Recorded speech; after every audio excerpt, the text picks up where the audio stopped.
Computer Science Videos here today to show you guys in this tutorial how to import a video from Instagram to your Threads account using a Mac computer. Without further ado, let us start the video. So in this tutorial, you need to have access to a Mac computer as well as an account for Instagram and Threads, as well as a video that was posted to Instagram so we could then import. Can I start the tutorial? Before I start the tutorial, I would like to say that you are more than welcome to subscribe to my channel, Computer Science Videos. As we know, every problem is solved by indirection.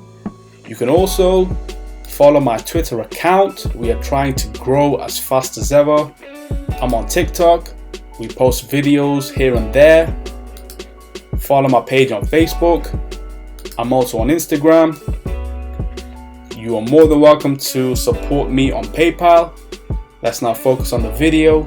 So now let's go down to the dock, go to the web browser, which is Safari in this case. Click on this, wait for that to load. Once it is loaded, now let's go to Instagram.com via the shortcut on the bookmarks toolbar, and then make sure that you are signed into the account. Go to profile.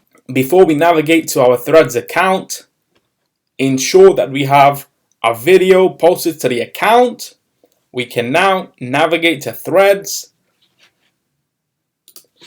and then make sure that you are signed into your Threads account. Let's go to the bottom right corner where we have the plus sign. Let's now click on Instagram. This will bring up share from Instagram. Let's go to Reels, click on that video. We can then click on post. This will now be posting to your account. This has now been posted. We can then click on view, and there we go. We can now go back one, right click, reload the page, and there we have it. A video posted to Threads via Instagram import. We can now quit Safari. And so that's all this video. I'll see you guys in my next tutorial. Thanks for now. Thank you for making it towards the end of the video. Be sure to subscribe to my channel, Computer Science Videos. Be sure to check out the previous video on screen now, or you can ideally click on the playlist and watch all the journey for Computer Science Videos from the start until now.